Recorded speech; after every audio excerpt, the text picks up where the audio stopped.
Donc aujourd'hui, on est allé à une réunion publique qui était organisée par Astrid Panosyan dans la 4e et la 14e circonscription. Donc elle était avec Benjamin Haddad, qui est le candidat de la 14e circonscription, et elle avait invité le ministre de l'Intérieur, Gérald Darmanin. Donc on s'est invité dans cette réunion parce que le thème de la réunion, c'était la sécurité. Et j'étais quand même assez étonnée de cette invitation par Astrid Panosyan, de quelqu'un dont on sait que depuis plusieurs années, en fait, il y a eu plusieurs histoires concernant des violences sexuelles. Il a été inculpé, même s'il y a eu ensuite un non-lieu. C'est quand même un peu paradoxal d'inviter quelqu'un pour la sécurité et la protection des personnes, alors que lui-même s'est vu inculpé pour des agressions sexuelles. Et donc j'ai pas pu m'empêcher de réagir et d'intervenir lors de cette réunion publique. Donc voilà la vidéo. Question, donc je propose que j'appelle une fois, je l'ai dit, puis voilà.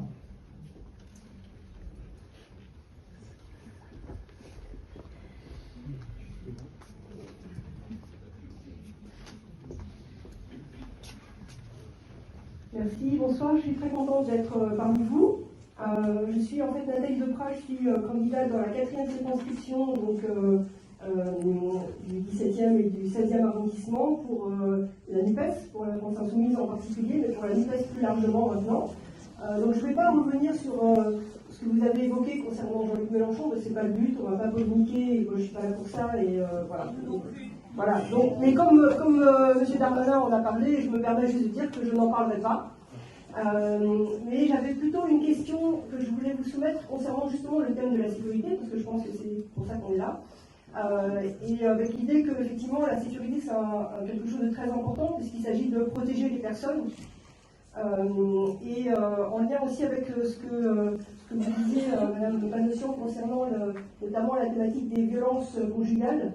Je voulais vous demander, dans le cas où vous seriez député, si vous aviez en tête de proposer à l'Assemblée des mesures concernant un certain nombre de contextes que moi je connais bien, que ce soit dans le monde de l'université, dans le monde de l'entreprise, ou aussi dans le cas notamment des femmes de chambre. Enfin, on a mené une longue lutte contre justement l'hôtel Ibis Batignolles, du groupe Accor, une lutte victorieuse pour valoriser justement les femmes de chambre qui étaient maltraitées et qui étaient en sous-traitance.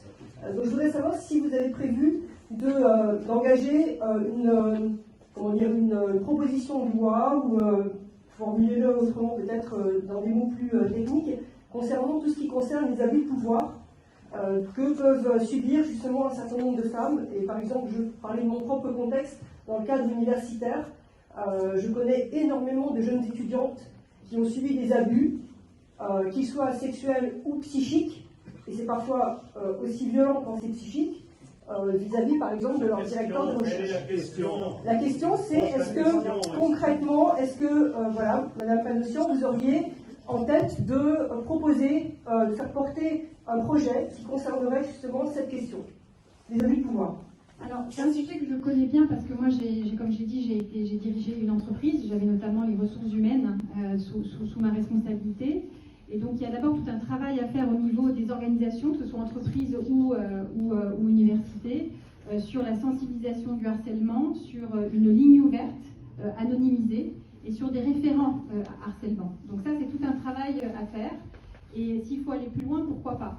Et moi, ce que je crois, c'est qu'on a toujours tendance à vouloir aller sur une loi. La loi, ça ne résout pas tout non plus. Je pense qu'on a un arsenal juridique aujourd'hui sur l'identification et la sanction du harcèlement sexuel, moral, dans le cadre professionnel ou dans le cadre d'une relation hiérarchique.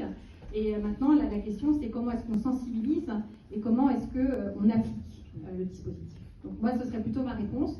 C'est des questions, moi, que j'ai ardemment, sur lesquelles j'ai ardemment agi en tant que dirigeante d'entreprise, et sur lesquelles il faut travailler sur l'ensemble, effectivement, des organisations, y compris les partis politiques, d'ailleurs. Merci beaucoup.